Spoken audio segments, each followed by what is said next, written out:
Meu nome é Valdo, eu tenho 29 anos, eu sou casado com a Ângela, nós somos missionários aqui da comunidade Missão Maria de Nazaré. Temos o Pedro, nosso filho, se Deus quiser, o primeiro de muitos, né? Se Deus quiser, se essa for a vontade de Deus.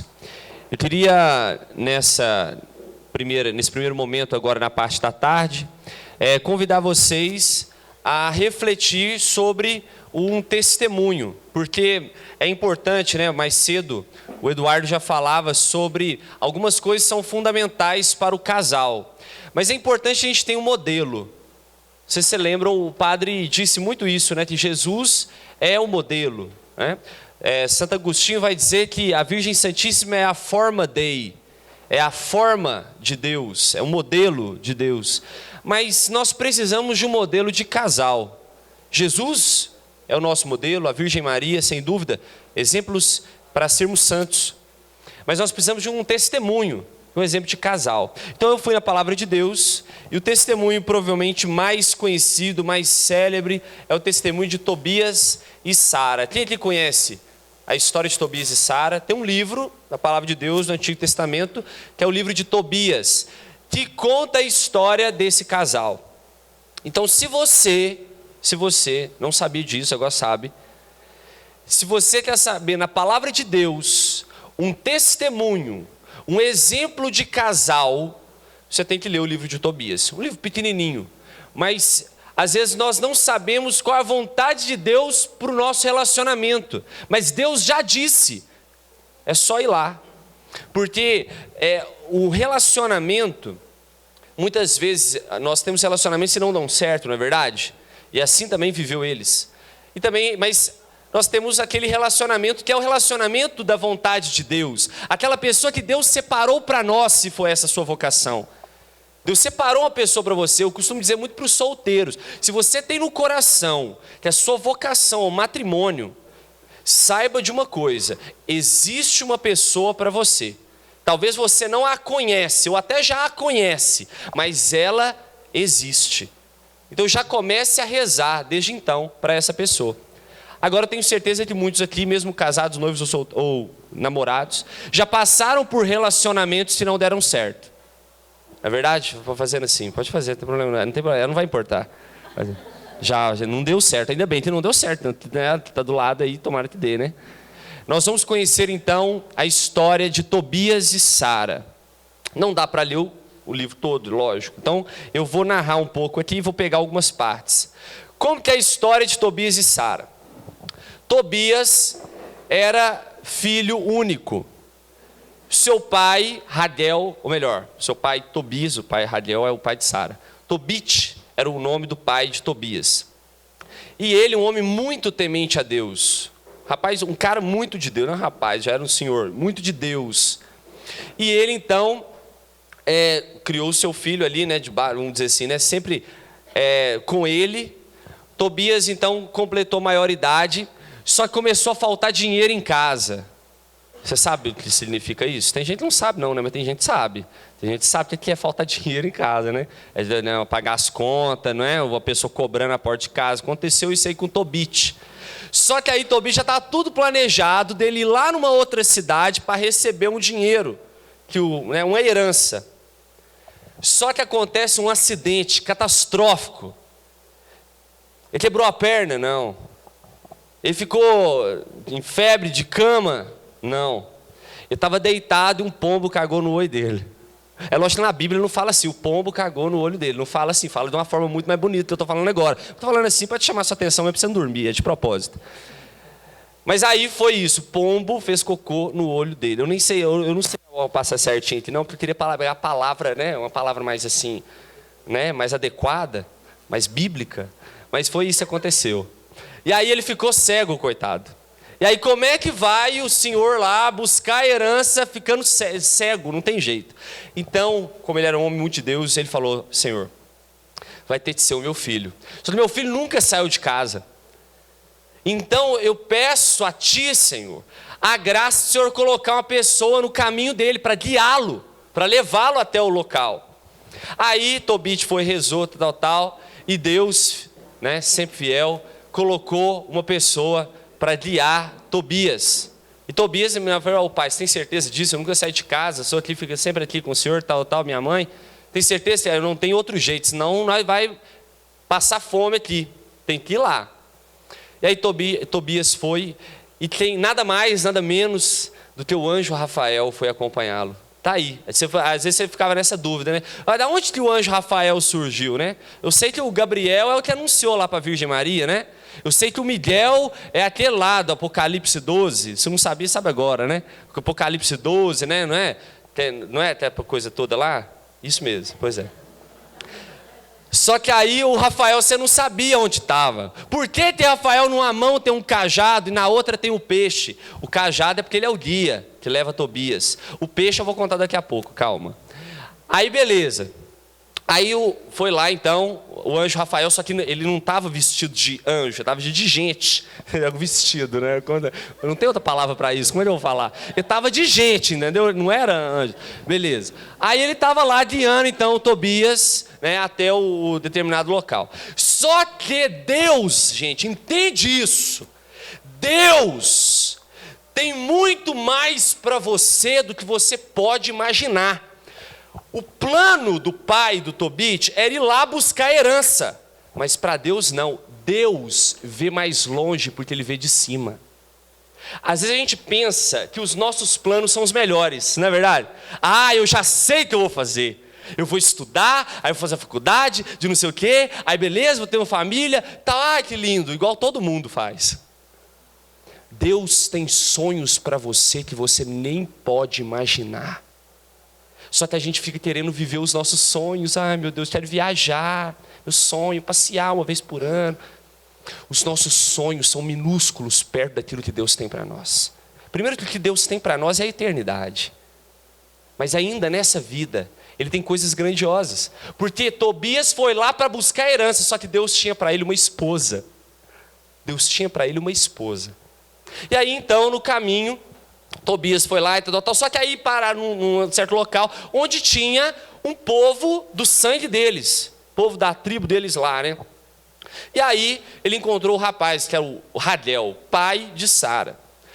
E aí então o Radel super preocupado, porque estava difícil a situação. Sara tinha tido 7 maridos, credo mesmo. E todos eles morriam na lua de mel. Imagina que mulher é essa, meu Deus do céu. Jesus amado. Todos morriam na lua de mel. Ou seja, o pai já estava descrente, entendeu? Não vou ter neto, sabe aquela coisa assim? Não vai dar certo, vou ter que ficar com ela, cuidar da minha fé até, tadinho, não é para sempre. Isso era uma grande desgraça, na verdade, na vida do pai, principalmente naquela época. Hoje, então, os pais não preocupam muito, não. Mas eu sei, a maioria preocupa, mas naquela época era uma preocupação. Porque imagina, você ficar com cuidado da sua filha o resto da vida, você não tem, você tem até dar os voos dela, né? Ou ele dele também. Mas beleza. Aí ele ficou super preocupado, falou assim, não vai dar certo. 7, e os 7 morreu. Tanto que vou abrir um parênteses aqui, já vou pular para uma parte. Tanto que, eu já vou contar, esse casa, viu gente? Então, esse casa. Mas depois eu só estou passando para frente para te explicar um negócio que é muito engraçado. Porque aí, esse casa tem a lua de mel, e o pai, o Radel, lá no capítulo 8, lá na frente, lá, ele já, depois do casamento, no outro dia, ele já faz a cova pro sujeito. É verdade, tá aqui, cara. Esse livro é muito engraçado, vocês têm que ler. Aí, cara, já faz a cova. Porque não, vai morrer, é o 8º, você tá entendendo? Já vai morrer. Só que aí, gente, olha o que o anjo Rafael diz para o pai dela. Ele estava meio apavorado. Esse é o próximo, coitado. Mas olha o que o anjo diz. Capítulo 7, versículo 12. O anjo disse-lhe: não temas dar tua filha como esposa, porque é deste piedoso servo de Deus que ela deve ser mulher. Por isso, nenhum outro pôde tê-la. Agora, o que o anjo, só anjo mesmo para dizer essas coisas bonitas, né? Então, olha o que o anjo disse para Tobias. Porque, gente, tudo bem, o Tobias era aquele menino bonzinho. Sabe aquele menino que não dá trabalho? Sabe? Tira nota boa na escola. Você tem um filho assim? Faz assim. Pode fazer. Todo pai quer ter, né? O filho não dá trabalho nenhum, é Tobias. O menino não dá trabalho nenhum, nunca tinha namorado. Eu suspeito que ele nunca tinha dado uns beijos na boca. Eu suspeito, né? Não está falando aqui, mas eu suspeito. Mas aquele menino bom mesmo, sabe direitinho, cuidava, ajudava o pai, a mãe, até a coisa. Só que aí ele ficou sabendo, porque, gente, a tal da Sara já era conhecida, entendeu?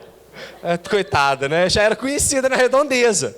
Então, a hora que o anjo falou, você é ela, aí ele falou, você tem certeza?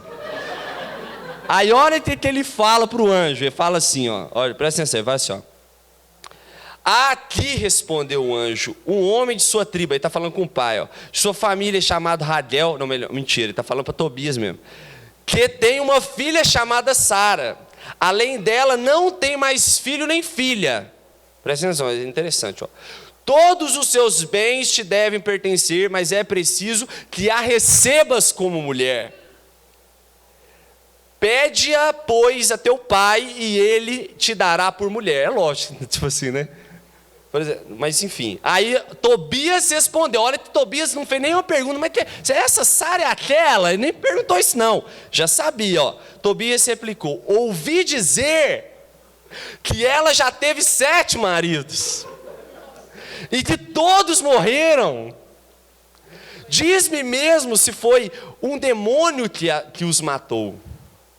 Por isso eu temo que o mesmo venha acontecer comigo, a mim, que sou filho único, e desse modo faça descer lamentavelmente a velhice de meus pais à habitação dos mortos. Gente, agora olha, ou melhor, olha não, escuta o que o anjo falou. Só podia ser anjo mesmo. O anjo respondeu-lhe: ouve-me, e eu te mostrarei sobre quem o demônio tem poder.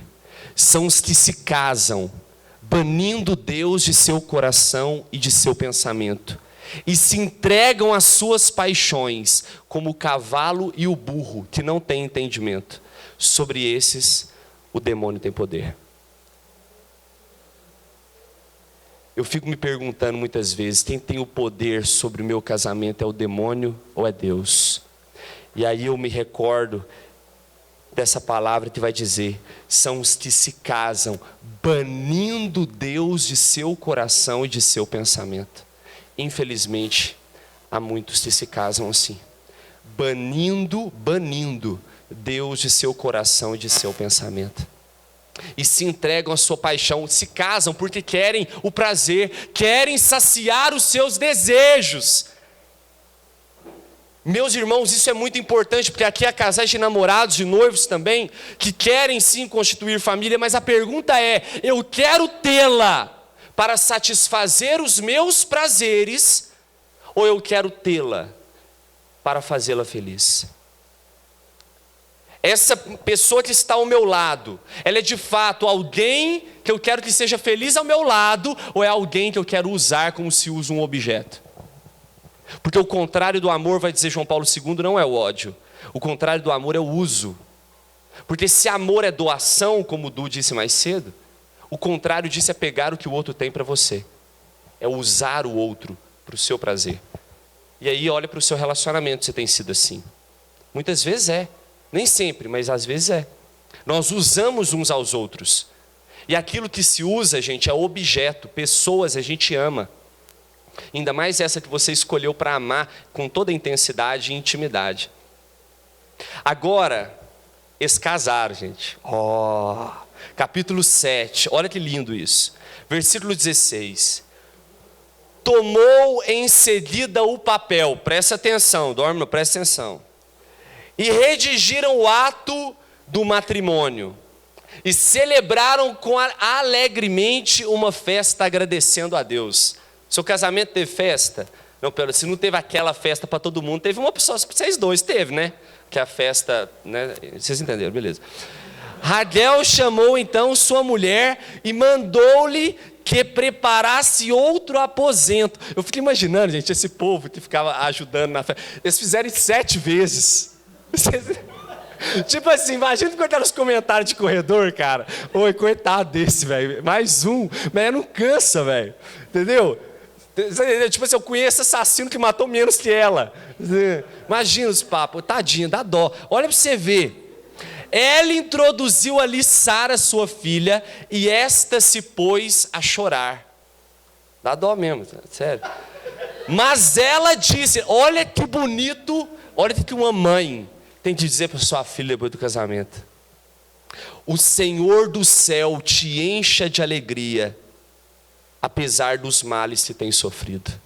Queria dizer uma coisa para você, meu irmão, minha irmã, porque aqui no caso é Sara, mas às vezes o nome é o seu, e seja você a mulher ou o homem, porque o que é o bonito desse relacionamento? Aqui há dois muito diferentes, um que nunca teve ninguém, Tobias, e outro que já teve outros relacionamentos. E aí você fala assim, não, mas eu também já tive outros relacionamentos antes dela, antes dele, mas ninguém morreu, né? Não, a pessoa tem que ter morrido. Desculpa, não é isso, né? De forma figurada, entendeu? Tem que ter morrido para você. Claro, louvado seja Deus pela vida dela, você reza por ela e tudo mais, mas aquilo não existe mais, morreu. Sabe que é o grande problema dos relacionamentos que você já teve, que nós já tivemos, é que eles não morreram como tinham que morrer. Eles não terminaram daquele jeito assim, aqui, você vai, aquilo, torço por você, Deus abençoe a sua vida, você vai para o seu caminho, eu vou para o meu, e dá abraço e tal, vai com Deus. Sabe, esse é o jeito que tinha que morrer um relacionamento que não é para o matrimônio, dando certo, ou seja, nós não vamos ser inimigos, mas às vezes os relacionamentos se terminam com mágoas, e aí é como aquele que morreu, mas depois volta para assombrar. Há muitos relacionamentos que se terminam na nossa vida que é assim, que parece que fantasmas se vêm nos assombrando. Relacionamentos que tivemos e nos assombram até hoje, seja nos nossos sonhos, seja na rua, seja nas redes sociais, nos assombram, porque não morreu direito. Imagina a vida dessa mulher, dessa Sara. Vários relacionamentos que teve, mas vivia ainda essa assombração. Nossa, eu não nasci para ser feliz. Nossa, eu não vou ter ninguém. Nossa, será que todos vão me abandonar? Eu sei que já teve pessoas aqui, já teve esse sentimento antes de encontrar você. Mas aí então eles se casaram. E aí que eu queria deixar registrado, e depois nós vamos rezar como eles. Mas eu queria deixar registrado, para mim, aquela que talvez seja, pelo menos para mim, a passagem bíblica mais bonita que eu já li. Depois do jantar, introduziram o jovem no aposento de Sara. E Tobias, eu tenho que explicar isso, né? Fiéis às indicações do anjo, tirou do seu alforje uma parte do fígado do peixe e pôs sobre as brasas acesas. Desse momento, o anjo Rafael tomou o demônio e prendeu no deserto do Alto Egito. Que negócio é esse? Presta atenção nisso aqui.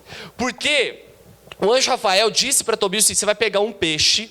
E aí a história do peixe. Você vai pegar um peixe e no dia do seu casamento você vai pegar o peixe, tirar o fígado e colocar sobre brasas. E aquele aroma do fígado daquele peixe vai espantar o demônio, que é o demônio que matava os homens tudo lá. Aí você me pergunta assim: não, mas você está parecendo macumba. Não é? Parece mesmo. A primeira vez que eu pensei também. Mas peraí, pega um fígado lá, tira, coloca na brasa, vai espantar os demônios, não sei o que, né? Agora eu pergunto para você: você sabe que nos primeiros cristãos, se ele falasse eu sou cristão, eles matavam, você sabe disso, né? No começo do cristianismo. Então, para um cristão identificar outro, tinha suspeita, tipo assim: nossa, aquele cara é feliz, deve ser cristão. Ou senão assim: nossa, aquele cara ama, né? Não, deve ser cristão. Mas o sinal mesmo para apontar que aquele sujeito era cristão ou não é a cruz, porque naquele tempo cruz era maldição, depois que o povo foi entendendo que a cruz era sinal de salvação. Mas eles não usavam a cruz assim. Eles pegavam um pedaço de vara e riscavam tipo uma meia-lua no chão. E depois o outro vinha, se ele fosse cristão, e fazia uma meia-lua também, formando não uma lua, mas um peixe. Entenderam? Deu para visualizar aí? Formaram um peixe. Por quê? Porque o peixe era o símbolo do cristianismo naquela época.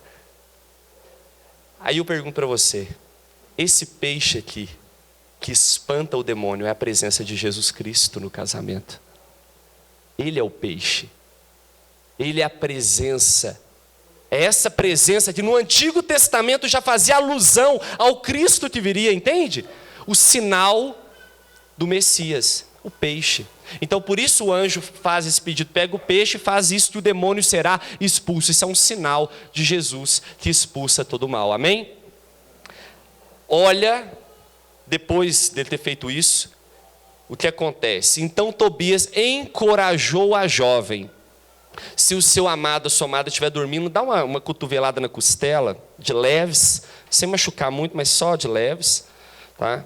Preste atenção que essa parte é importante. Então Tobias encorajou a jovem com essas palavras: levanta-te, Sara, e roguemos a Deus, hoje, amanhã e depois de amanhã. Estaremos unidos a Deus durante essas 3 noites. Depois da terceira noite, consumaremos a nossa união. Olha que lindo isso, cara, arrepia. Porque nós somos filhos dos santos patriarcas, e não devemos casar como os pagãos que não conhecem a Deus. Levantaram-se, pois, ambos e oraram juntos fervorosamente para que lhes fosse conservada a vida. Tobias disse, olha a oração de Tobias: Senhor Deus de nossos pais, bendiga-vos o céu, a terra, o mar, as fontes e os rios, com todas as criaturas que neles existem. Vós fizestes Adão do limo da terra e deste-lhe Eva por companheira. Ora, vós sabeis, ó Senhor, que não é para satisfazer a minha paixão que recebo Sara como minha esposa, mas unicamente com o desejo de suscitar uma posteridade pela qual o vosso nome seja eternamente bendito. E Sara acrescentou: tende piedade de nós, Senhor, tende piedade de nós, e fazei que cheguemos juntos a uma ditosa velhice. Que oração maravilhosa! Essa é a oração do casal. O livro de Tobias quer nos mostrar como é um casal que vive segundo a vontade de Deus, apesar do seu passado. Você está entendendo isso? Eu não conheço o seu passado, mas apesar dele, Deus te quer feliz, mesmo se o seu passado for como o de Tobias, e essa que está do seu lado é a sua única mulher, ou namorado, noivo, esposo, ou mesmo se você já teve 7 tantos outros, não importa, não importa. Deus te fez para ser feliz, e essa pessoa que está do seu lado pode ser aquela na qual Deus escolheu para ser feliz junto com você. Se você quer que isso seja verdade, dá um beijinho gostoso do lado agora, pode ser, mas sem empolgar muito, porque eu achei que o momento era oportuno para isso, mas beleza. É o seguinte, muito bonito, Valdo, bonito, Tobias e Sara, que história mais linda. Tem que fazer um filme disso, deve ter, né, já, né? Mas vamos conhecer agora uma história real. Esse livro de Tobias, mas como assim? Isso aqui aconteceu de fato? Olha, a gente não sabe se existiu Tobias ou Sara, mas é uma história bíblica, onde é narrado com a vontade de Deus para o casal. Mas eu queria chamar aqui um casal. Vem cá. O Júlio e a Isabela vão dar um testemunho para vocês, real, né? De um relacionamento aí que deu certo. Graças a Deus. Boa tarde, como o Valdo disse, meu nome é Júlio, sou membro da comunidade Missão Maria de Nazaré. Eu sou a Isabela, casada com o Júlio, também sou da comunidade Missão Maria de Nazaré. Nós temos quase 5 anos casados, né? E a gente veio falar um pouquinho da nossa história, né? Falar do nosso relacionamento, como que foi. Antes de eu conhecer o Júlio, né? Eu já tive outros namorados, outros relacionamentos que não eram castos, né? Eu tinha relações com os meus namorados e... comecei a namorar com 15 anos, muito nova, uma menininha. E eu né? Eu tinha relação com os meus namorados achando que só assim que eles podiam gostar de mim. Como se só desse jeito, né, que eu ia fazer prender, né, a pessoa que estava do meu lado. E com o passar do tempo, né, em 2010, eu fiz um retiro onde que o Júlio estava. E pode falar. Vou contar um pouquinho também de como que era a minha vida antes da Isabela, né? Assim como ela contou, eu também tive outras namoradas e assim passava longe, né, de ter uma vida santa. Eu nunca tinha ouvido falar de castidade. Eu era aquele jovem que ia na missa aos domingos e só. Minha vida religiosa era isso. E rodeado de amigos e festa aqui, festa ali. E vivi uma sexualidade totalmente desregrada também com as minhas namoradas. E assim, era uma alegria momentânea, de momento, que é o que o pecado nos traz, né? Nos deixa feliz na hora, nos traz uma alegria na hora, porém, no final de tudo, assim, eu não era feliz, eu não tinha uma alegria, assim, que me deixava bem, assim. E até que, chegando agora ao ponto, assim, que a Isabela estava falando do nosso encontro. Nós nos conhecemos em 2010, num retiro de uma outra comunidade que a gente participava. Nós não éramos membros, mas participávamos. E assim, eu me lembro que eu cheguei nesse retiro, umas coisas que a gente às vezes não sabe nem explicar, assim. Eu nem era de igreja, de participar de igreja, eu recebi o convite e resolvi ir. E eu me deparei com ela na porta lá de onde que ia ser o retiro, assim, eu olhei para essa baixinha, assim. Mal sabia eu tanto que essa menina é braba, viu? Mas assim, eu me encantei com ela desde o princípio e nossa história começou nesse retiro. E por não coincidência, mas providência de Deus, esse retiro marcou também, assim, nosso encontro pessoal com Deus, tanto da minha parte como da dela.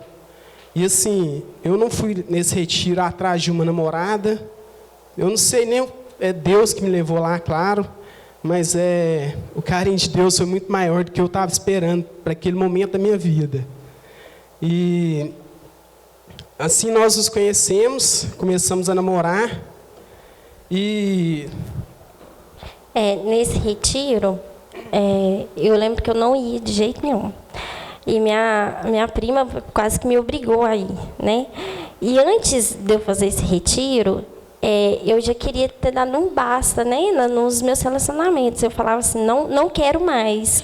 Não quero me relacionar com ninguém. Quero viver solteira, não quero, né?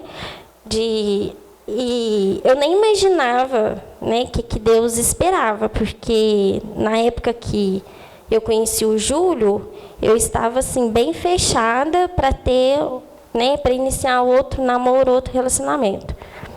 Foi bem difícil mesmo, gente, dobrar a menina. Mas nós começamos a namorar então, e a gente nesse retiro mesmo, a gente tinha ouvido falar algo sobre castidade e já colocou uma pulguinha atrás da nossa orelha, assim, a respeito disso. Mas a gente ainda estava pegado às coisas do mundo e, a princípio, nós não conseguimos viver essa castidade no nosso namoro, até pelo que a gente já tinha vivido em namoros anteriores, que o pecado nos deixou essas marcas, essas feridas. Então, a gente tinha essa sede no nosso coração de viver castidade, assim, mas mais por temor a Deus e por obediência à igreja, assim. Mas a gente não conseguia.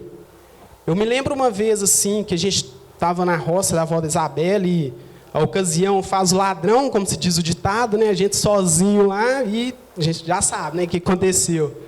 E a gente nem se preveniu assim. E eu me lembro que a gente ficou pensando, nossa, e se a Isabela engravidar e tal? E eu fiquei meio perturbado, né? Porque na hora é bom, mas e as consequências depois? E eu lembro que eu tinha falado com ela assim, até questão de pílula, a gente não tinha conhecimento a respeito disso. E eu queria, assim, que ela tomasse e tal. E a Isabela já sabia, né, Isabela, a respeito disso. Em outros relacionamentos eu já tinha usado a pílula do dia seguinte, mas quando eu estava com o Júlio, caminhando na Aliança de Misericórdia, aí eu tive conhecimento, porque até então eu não sabia que a pílula do dia seguinte era abortiva. Aí que eu falei com o Júlio que de maneira alguma que eu ia usar, e eu até cheguei a falar com ele que nós ia terminar, o nosso namoro. Aliás, a gente estava noivo, A gente estava noivo. Não? Já estava já? Mas então, a gente teve uma briga feia, a gente chegou, acho que foi a única vez, assim, foi a única vez que a gente chegou a terminar mesmo e tal. E o pecado quase que nos levou a destruir um namoro que tinha tudo e graças a Deus deu certo, mas quase que acabou com os sonhos de Deus para nós, O pecado nos seduziu, mas o pecado quase nos destruiu também. E depois dessa fase, desse dia, assim, de que a gente viveu, a gente acabou se fortalecendo um pouco a respeito disso. E nós começamos a fazer o curso de noivos. Nós noivamos bem cedo, assim, foi 6 meses. Assim, já começamos.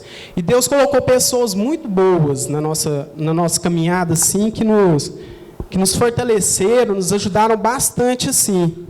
E eu me lembro que nesse grupo de noivos, assim, um dos coordenadores, quer falar? Tinha um casal que dava o curso, são até mais velhos, Hoje a esposa, até faleceu já, que foi falar de castidade, para nós noivos. E eu lembro que ele falou assim que ele vivia uma situação com a esposa dele, que eles não podiam mais ter relação pela doença dela. E ele falou que se não fosse a castidade que ele viveu lá no namoro, que às vezes eles não conseguiam, ele não conseguia se abster e tal, e ele falou da importância, Foi aí quando, assim, porque antes eu e o Júlio tinha a dificuldade de entender por que a castidade, Quando a gente colocou, assim, veio esse moço falou, da castidade e tal, e ele colocou para nós, a questão assim, por que viver a castidade? Mas ele colocou como assim, como uma situação de obediência, de temor a Deus mesmo, E aí mais para frente, a gente começou nesse dia, o Júlio falou comigo que não queria mais do jeito que estava, que a gente precisava de dar conta, era já um desejo no nosso coração, e aí a partir desse momento a gente conseguiu, a viver a castidade. E nós casamos. Foi assim, e tomar essa decisão não foi fácil, porque para quem já teve uma vida com outras namoradas, totalmente desregrada assim, mas eu senti no meu coração que Deus queria isso de mim. E eu tomei essa decisão, e a Isabela também acatou, assim, e isso gerou em nós, assim, uma intimidade muito grande, assim, com Deus, e coincidiu com a nossa preparação para nos casarmos, assim, e a gente viveu um tempo de muita graça em nossa vida, assim. A gente viveu meio que, nós namoramos e casamos em 2 anos, digamos que foi meio a meio, metade no pecado e metade na busca pela santidade, assim, por viver a castidade. E Deus nos renovou nesse período pré-casamento, assim. Deus nos moldou novamente. Eu preparando assim para dar esse testemunho assim, eu fiquei até imaginando assim que hoje nós somos a comunidade. Deus já colocou um pouco do carisma da comunidade na nossa vida, assim. Deus nos gerou novamente na nossa afetividade, na nossa sexualidade. Nos preparou de uma maneira, assim, com muito carinho para o nosso matrimônio. Que foi uma coisa surpreendente, assim. E depois do casamento, assim, nós somos pais de 2 filhas, E as graças continuaram a vir. Depois do nosso casamento, passou um tempo, eu fiz um curso de formação da Missão Maria de Nazaré mesmo, não sabia que era comunidade, foi nesse curso que eu fiquei sabendo que era comunidade, sobre teologia do corpo. E me chamou muita atenção, né? O que João Paulo II fala, né? Da família viver a santidade, porque para nós, assim, a gente tinha a castidade como obediência e temor. Quando eu tive essa formação, o Júlio não estava, mas eu passava tudo para ele, né, porque não tinha como ele ir no curso. Foi quando a gente conversou um com o outro, falando que a gente precisava buscar querer ser uma família santa, porque não era só viver obediência e temor a Deus, mas sim viver um amor, uma intimidade com Deus, né? E essa formação foi um presente na nossa vida, porque foi a partir dela que eu conheci a comunidade, assim, né? Já ouvia falar da Missão Maria de Nazaré, mas não sabia que era uma comunidade. Foi a partir dele que eu e o Júlio começou a saber mais sobre a comunidade e veio fazer o vocacional. E assim, às vezes a gente fala assim, parece que foi até fácil, Deus foi muito carinhoso com a gente, mas não foi muito difícil, meus irmãos. A gente passou por, como se diz, maus bocados mesmo, mas foi bom, foi muito prazeroso viver esse tempo da espera, assim, antes do casamento. Nós colhemos os frutos depois, assim, que a Isabela está dizendo assim. A gente está falando um pouco sobre a nossa afetividade, como que foi. Às vezes a gente fala um pouco sobre a comunidade, depois vou explicar assim, que vocês vão entender. E hoje no nosso matrimônio a gente continua, a gente vive a castidade, porque antes, quando eu comecei a entender de castidade, eu achava que era para quem era namorado e noivo e tal. Mas hoje eu entendo que nós, como casados, nós precisamos viver essa castidade também no nosso casamento. E nós, sim, somos usuários do método Billings, não sei se alguém conhece aí. E tem dia que eu chego em casa, doido para namorar e tal, e a gente não pode, porque a gente tem uma filha de 10 meses, a gente está no tempo de espaçamento ainda. Mas é uma maravilha, assim, às vezes você tem que ficar só no namoro, mesmo sendo casado, assim. E é uma frase até de João Paulo II que me chama muita atenção, assim, que Deus, na época do namoro, assim, eu peguei muito para mim, que quem não é capaz de esperar um dia, não é capaz de amar para sempre. Então, a gente tem que viver isso no nosso casamento, mas hoje eu digo com toda a clareza do mundo, assim, que isso tem nos fortalecido muito, assim, como esposo, como esposa. Isso só tem trago benefícios para o nosso casamento, assim. E, assim, eu já estou até terminando aqui já. Nesse período, assim, desde quando a gente começou, coincidiu do nosso encontro pessoal com Deus, nosso namoro, assim, nós vimos essas 3 fases, assim. Nós vimos essa primeira fase em que namoramos como o mundo hoje nos prega, um namoro livre, um namoro que não teme a Deus, que quer o prazer imediato, sem a espera. Nós tivemos a segunda fase, eu acho que eu posso falar assim, que a gente conheceu o que é a castidade, e por obediência à igreja, e por temor a Deus, nós buscamos viver isso como namorados. Foi uma fase boa também, mas a gente sentia nessa fase que ainda faltava algo. E esse faltar veio com a gente entrando para a comunidade. Aqui na comunidade nós aprendemos todos os dias a viver em busca da santidade. Nessa segunda fase do nosso namoro, em que buscávamos essa castidade, Deus se fez muito presente em nós. Porém, faltava algo, que nessa terceira fase a gente encontrou aqui na comunidade, que é uma intimidade maior com Deus.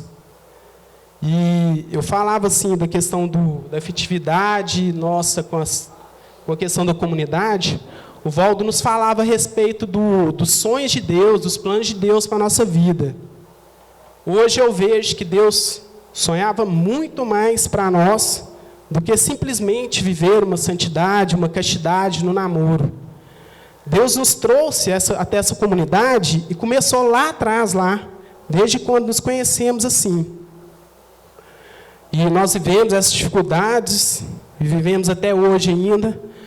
Mas se você me perguntar, dessas 3 fases, qual que eu queria viver e qual que eu estava buscando, com certeza, meu irmão, minha irmã, eu vou te responder que é essa 3ª fase. A gente vive em comunidade, nós somos quase 50 membros. Às vezes é muito difícil viver em comunidade. Mas assim, nessa 3ª fase de intimidade com Deus, assim, hoje, né, o que eu vivo, às vezes, né, vem à tona as lembranças, né, do meu passado, mas acontece assim que eu não sofro, porque eu sinto o amor de Deus, né, naquilo que foi mais assim, que foi mais banalizado, aquilo que foi mais ferido, né, foi onde que eu senti mais um amor de Deus mesmo, né, na minha vida, eu tenho certeza também na vida do Júlio, né? Assim. Com certeza. Mas o que a gente queria falar para vocês é isso, que o pecado lá atrás quase que jogou por água o que nós vivemos hoje. Hoje nós buscamos ser uma família santa, uma família que vive o amor em sua totalidade. Que hoje nós verdadeiramente temos Deus no meio de nós dois, assim. Nós buscamos viver um amor que é livre, fiel, total e fecundo. Assim como Deus nos pede, assim. E eu e a Isabela, assim, nós só temos a louvar a Deus por todas essas dificuldades que nós vivemos ao longo dessa nossa caminhada. E assim, é o que o Valdo disse, muito bonito. Sara e Tobias e tal, mas nem sempre as coisas funcionam assim. Mas a gente tem que ser firme e buscar tomar uma decisão que seja buscar o que Deus nos pede. E é isso, assim, que nós temos para falar, é isso.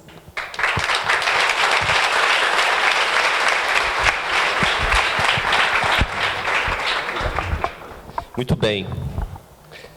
Para a gente poder também concluir, né, isso diante desse testemunho de Sara e Tobias, testemunho bíblico, e esse testemunho real, atual, né, do Júlio e da Isabela.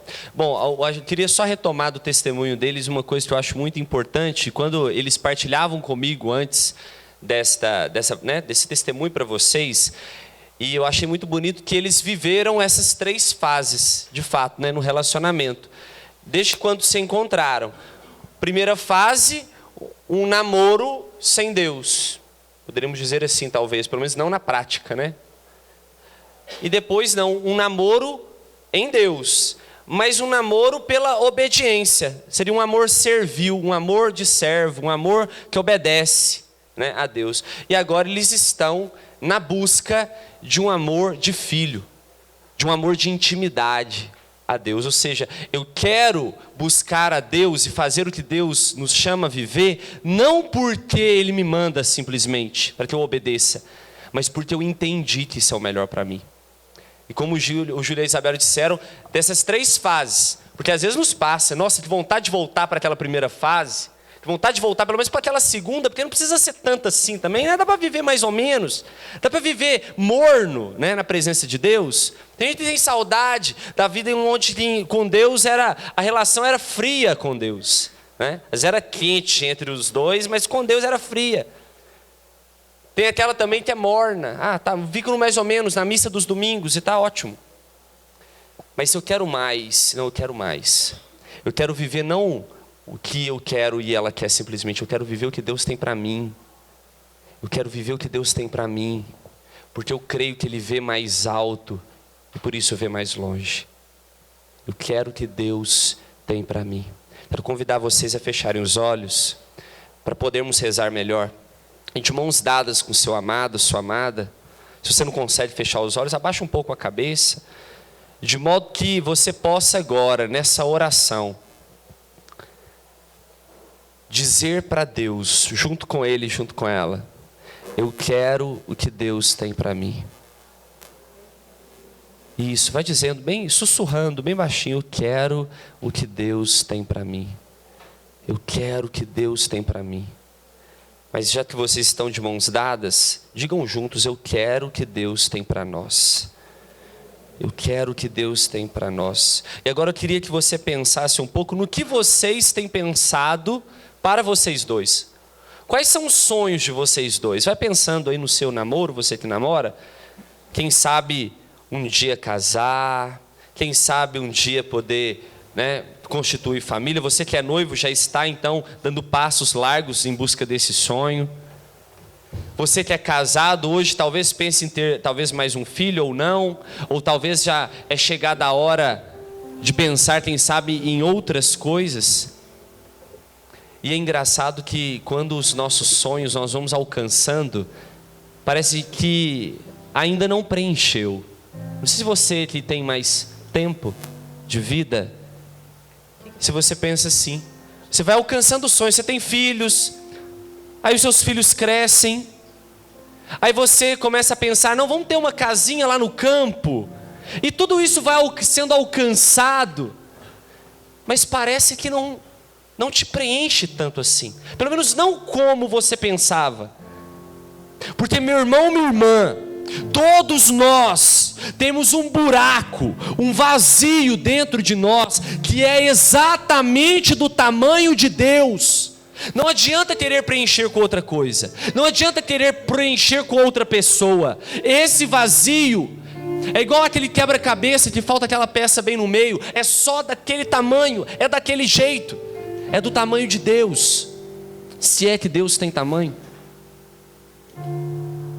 Esse vazio que você sente tantas vezes, não é Ele que está aí te abraçando que vai preencher. Não pense assim, você vai se frustrar. Não é um filho, não é uma profissão, não é uma casa ou um carro, não é nada disso.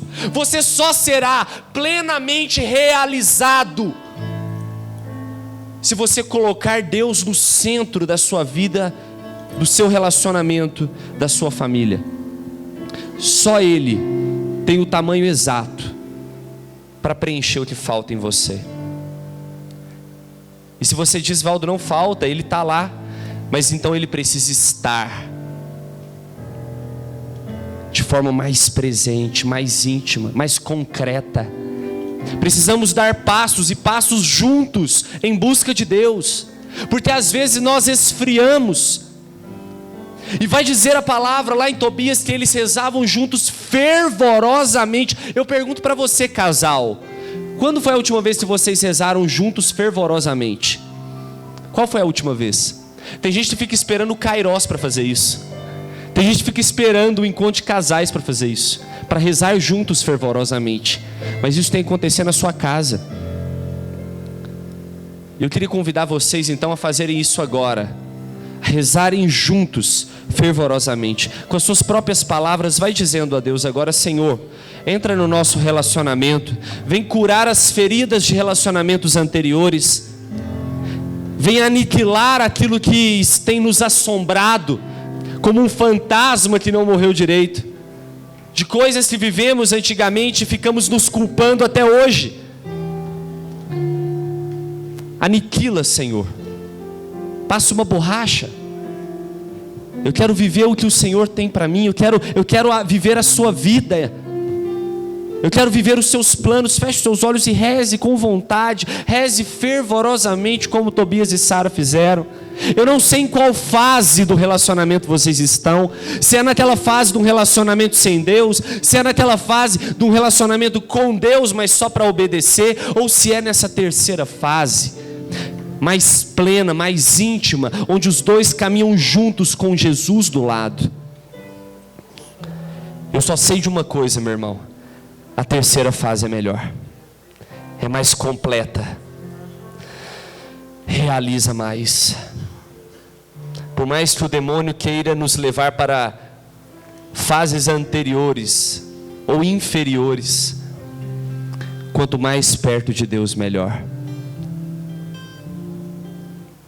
Quanto mais perto de Deus, melhor. Escuta essa música, continue rezando de mãos dadas, continue clamando a Deus pelo relacionamento de vocês.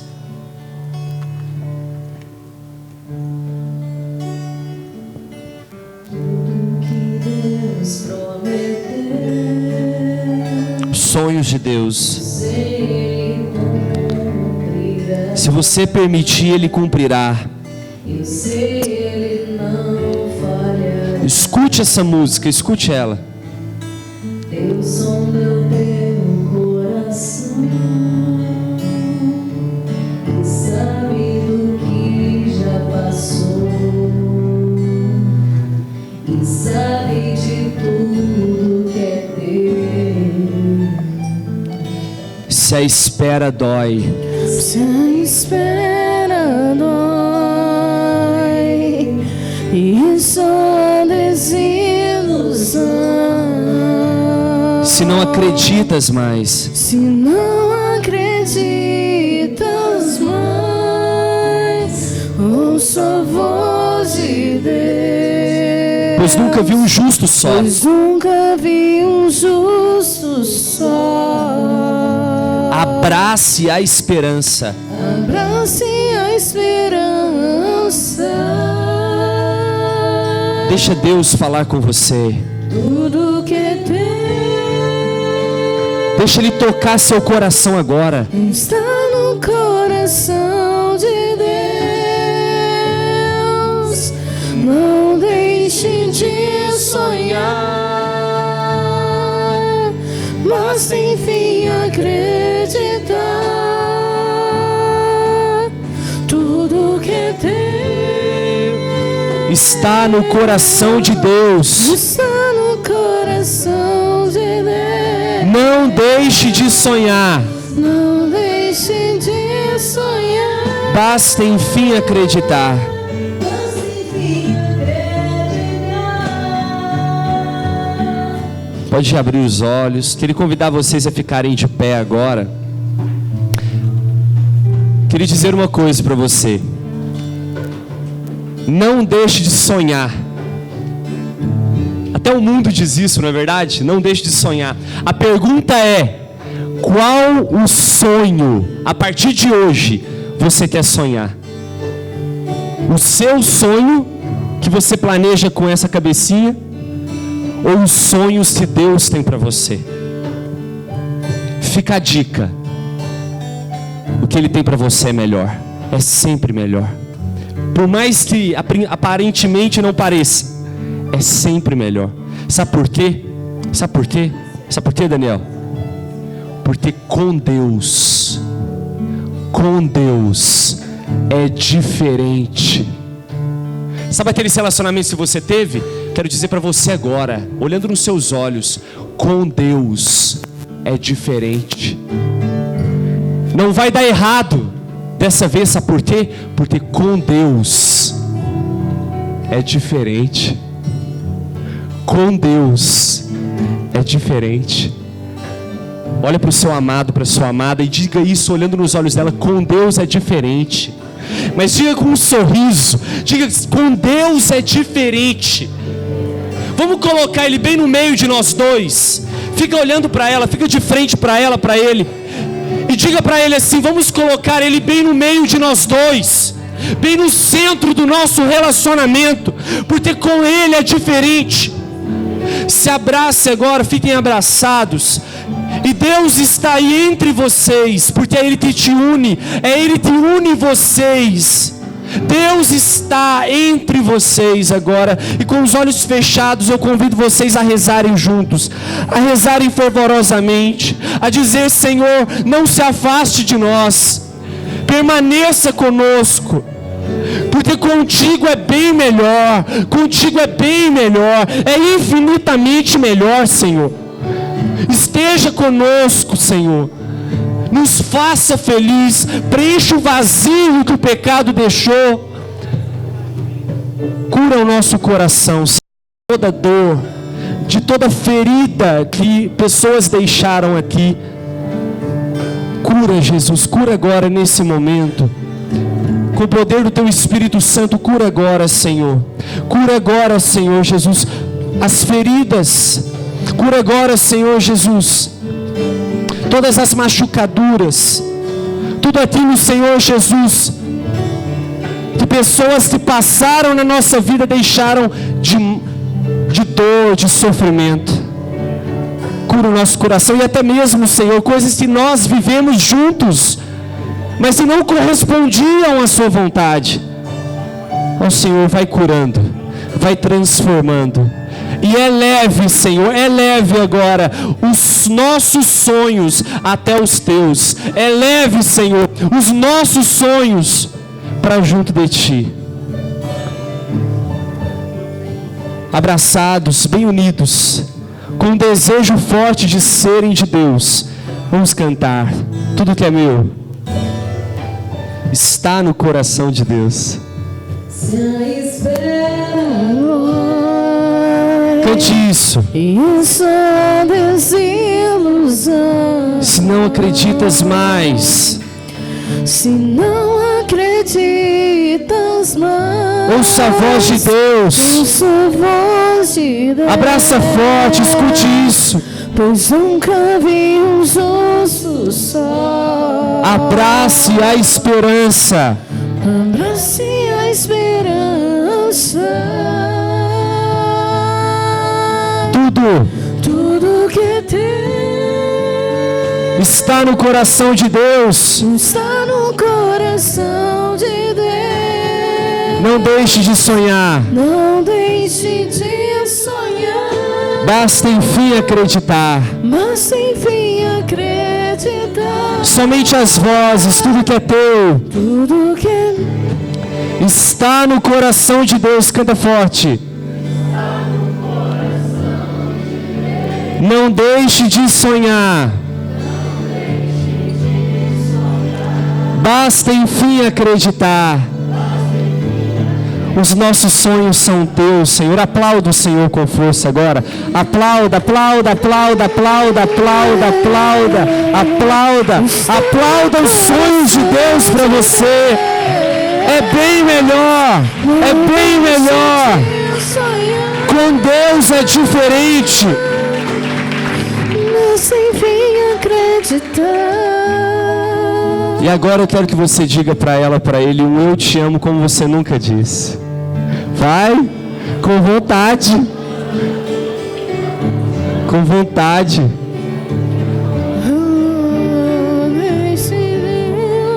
Diga para ela assim, bem romântico: você é a realização do sonho de Deus para mim.